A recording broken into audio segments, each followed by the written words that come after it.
AITA for leaving a job after finding out I wasn't promoted because I was too good at it, and a colleague tried to get me fired using my teenage emo phase. I've started something of my own. Wish me luck. I want to start with the Tumblr because that's the part people ask about first, and I'd rather get it out of the way. I was 17. It was a phase. The word phase gets used dismissively, but I'm using it accurately, because it had a beginning and a middle and an end, and what came after it was a different person wearing the same face. 17 is a year when certain kinds of people feel things at a volume that doesn't have anywhere good to go.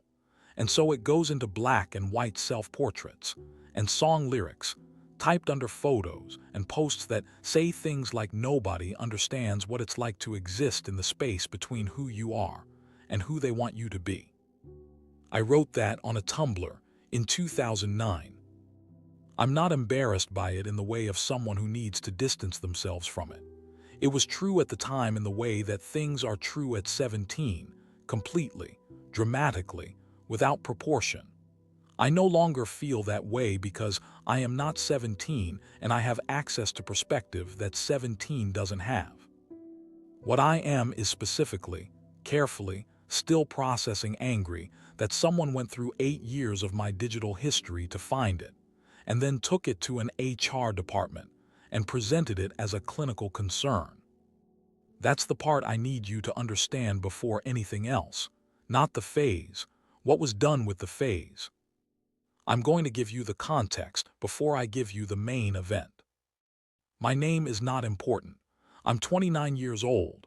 I worked in data analytics for a mid-sized consultancy in Birmingham.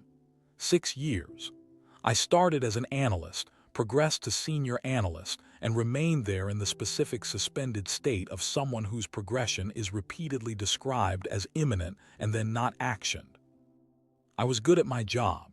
I want to say this without false modesty because false modesty would be inaccurate.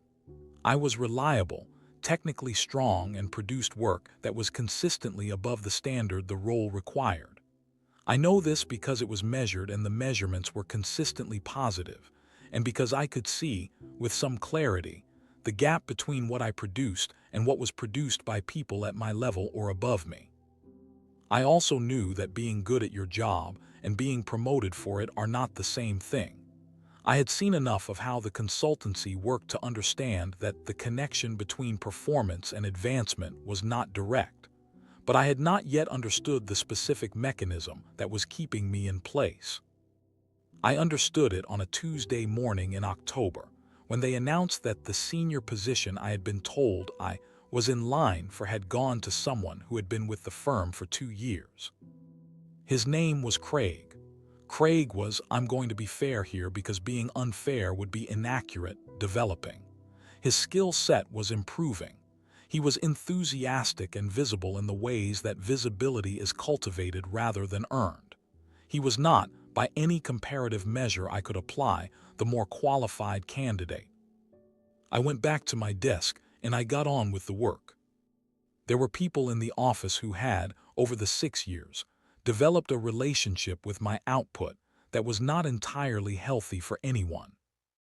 I mean by this, there was a category of colleagues who had discovered that if something needed doing that was technically complex or time-intensive, the path of least resistance ran through me. Not because I was asked formally, because I was present, I was capable, and I had spent several years being the person who said yes to extra things because saying yes seemed like the right way to build goodwill. At some point, I can place it at around year 4, I stopped saying yes to the extra things. Not because I became less capable, because I had calculated that the goodwill I was generating was not accumulating to my benefit in any measurable way. The extra work was being absorbed into the general output of the team and attributed to the team rather than to me specifically, and the team did not uniformly reciprocate when I needed things. So I stopped. This was received by a specific subset of colleagues as a personality change, as me becoming difficult, as me not being a team player. What it was me deciding that the team's definition of team was asymmetric. in ways I was no longer interested in supporting.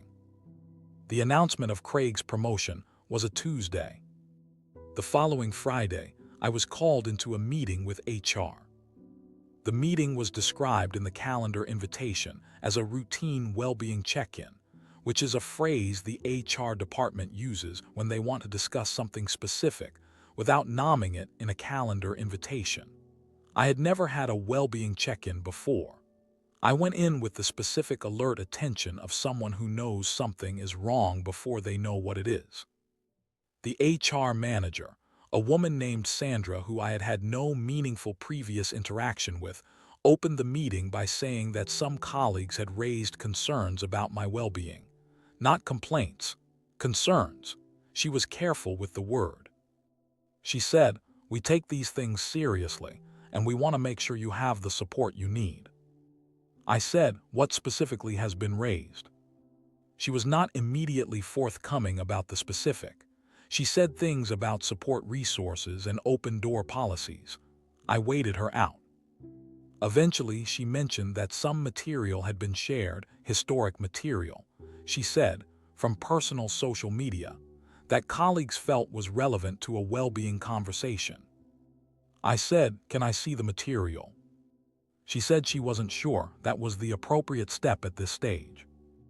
I said, "I'd like to know what's been presented about me in a professional context." She made a note of something. The meeting ended without me seeing anything. I went back to my desk. I want to tell you how I found out it was the Tumblr. Not through the HR process. Through something much simpler. I went home that evening and I audited my own digital history. I went through every platform I had ever used with the eye of someone looking for what would be findable by a person who was looking for something to find. The Tumblr was there. I hadn't thought about it in years. I opened it and I read through it with the specific detachment of encountering your past self in a document. There were about 80 posts across a 2-year period. A lot of song lyrics. Several photographs, black and white, angled, the specific aesthetic of someone who has discovered filters and considers them meaningful. Some posts that were clearly processing things, vague, dramatic, the vocabulary of a teenager finding language for experiences they didn't yet have adult frameworks for. I looked at it and I thought, yes, that's what 17 looked like. And then I thought, someone spent time looking for this. And then I thought, who and why and what did they say to HR about it? The who and why came together over the following week through the specific, unglamorous process of paying attention. The change in a certain colleague's behavior was visible from the Monday after the HR meeting. Not dramatic, a slight quality of watchfulness that hadn't been there before. The kind of watchfulness of someone who has done something and is monitoring whether it's having the intended effect. His name was Matthew, and we had shared an office cluster for 3 years, and I knew his baseline well enough to read the deviation. Matthew had been, in the earlier years, a beneficiary of the extra work I did. He was also one of the people whose response to my stopping the extra work had been to characterize me as difficult. The connection, once I'd identified it, was not difficult to draw. The others involved I identified through a different process, through the pattern of who had been in contact with Matthew in the days before the HR meeting, and who had, in the meeting itself according to what Sandra had said, constituted the colleagues, plural, who had raised concerns. The plural was the tell. Matthew had not done this alone. He had done it with the support of people who shared his grievance. The shared grievance being, OP had stopped being their resource, and this was inconvenient for them. I documented all of this, not in a way I plan to use immediately, as a practice, as the habit it has become. I want to tell you about the conversation with my manager before I tell you about leaving. His name was Phil. He had been my manager for 4 of the 6 years. Phil was, and I want to be careful about this because I don't want to let him entirely off the hook while also being accurate. A decent man in a position that didn't reward decency. He was the kind of manager who wanted to do right by the people under him and had, over 4 years, repeatedly discovered that doing right by the people under him conflicted with what the people above him required. He had also told me on 3 separate occasions over 4 years that the promotion was coming. He had said it with what I believe was genuine intent, and then it had not come, and Craig had come instead. On the Wednesday after the HR meeting, Phil sent me a message that said, "Are you free for a coffee at some point this morning?" Not through the office system, on his personal number. The message was sent at 8:47 a.m. I said yes. He said meet me at the cart on the corner at 9. He was there with 2 coffees already when I arrived. We stood on the pavement outside our building in the October air, and he handed me one, and for a moment neither of us said anything. Then he said, "How are you doing?" I said, "Fine." He said, "Good." He looked at his coffee. He said, "The people who review the outputs from this team, the reports, the analysis, the work that goes upward, they're familiar with the standard. They've become accustomed to what comes from this cluster." I said, "Okay." He said, "When people become accustomed to a standard, they develop a preference for consistency. Consistency requires the source of that standard to remain stable." I said nothing. He said, "Promoting the source of that standard introduces instability. It changes the arrangement. In a different role, they might produce at a different rate or a different type. The arrangement would need to be renegotiated." He looked at me. I looked at him. He said, "The arrangement that exists is comfortable for the people who benefit from it." He sipped his coffee. He said, "There's also the question of what happens when the source of the standard moves up. What knowledge goes with them? What dependencies become visible?" He said, "The people who make these decisions are very careful about managing dependencies." I said, "I understand." He said, "I thought you might." We finished the coffees. He said he hoped the well-being thing was being handled appropriately, and he said it with his eyes doing something that told me he knew exactly what the well-being thing was and where it had come from, and that he was not happy about it. He shook my hand. He went back inside. I stood on the pavement for a moment. Then I made a decision. The decision was leave. Not immediately, not emotionally, methodically. I had 2 weeks before I tendered my resignation. In those 2 weeks, I documented everything. The HR meeting, the timeline of Matthew's behavior, the identities of the colleagues involved, the communication patterns. I requested a copy of what had been submitted to HR through the formal subject access process, which is my legal right under data protection law, and I waited for it. It arrived 8 days later. It was worse than I'd expected in the specificity of what Matthew had assembled. He had screenshotted 17 posts from the Tumblr. He had written a summary, an actual written summary, characterizing them as evidence of underlying psychological instability that raised concerns about my ability to handle the pressures of a senior role. I read the summary 3 times. I thought about 17, about the song lyrics, about the black and white photos, about the person who had written those posts, who was legitimately processing something at the time and who had gone on to build a functional adult professional life that was by any observable measure not impaired by whatever 17 had contained. I thought about Matthew spending a weekend on my Tumblr writing a summary. I filed it in the documentation folder. I tendered my resignation 14 days after the coffee with Phil. The resignation letter was professional, brief, and contained no reference to any of what I've described. I had given Phil adequate notice by other means. He knew. He accepted the resignation with the expression of someone who had seen it coming and thought it was, on balance, the right call. I left cleanly. There is one more thing I want to tell you about before I get to where I am now. I did not immediately send the documentation to anyone. I held it. I sat with it through the process of leaving and through the first weeks after leaving, and I thought carefully about what to do with it.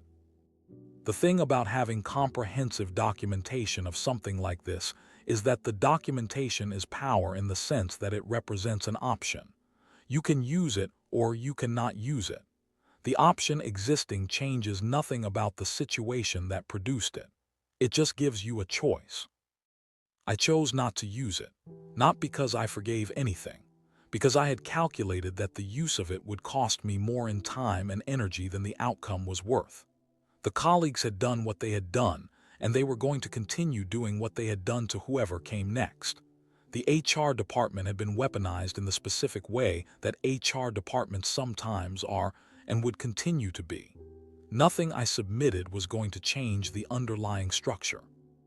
What was going to change, my situation, was not being in the structure anymore. So I left the documentation in the folder.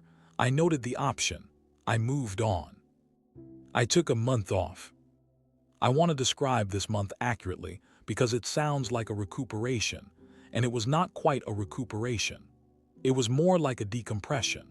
6 years of being precise and thorough, and technically excellent in a structure that had decided that precision and thoroughness and technical excellence were most valuable kept stationary. Decompressing that takes a specific kind of time. I read things I hadn't had time to read. I went for long walks. I spent time thinking about what the skills I had been applying for 6 years would look like applied to something I owned. The gap I had identified was specific. I had spent 6 years producing analysis for a consultancy that sold that analysis to clients in various sectors. The analysis I was producing was better than most of what those clients were getting elsewhere, and I could see, with 6 years of sector exposure, where the underserved areas were. I spent the second half of the month building the framework, not rushing, building. The venture has been running for 4 months now. 12 clients, 3 in the sector I spent 6 years working adjacent to. The work is the same work, the analysis, the reporting, the technical output, but now the work is mine. The client relationship is mine. The invoices go to my company. I'm not going to tell you it's straightforward. It isn't. There are parts of running something independently that are harder than I anticipated, and parts that are easier, and the balance is still being established. But the work is good, and the clients are responsive, and I am, for the first time in several years, doing something I chose to do with skills that are mine to deploy as I see fit. Nobody is presenting my tumbler to my HR department. That's something.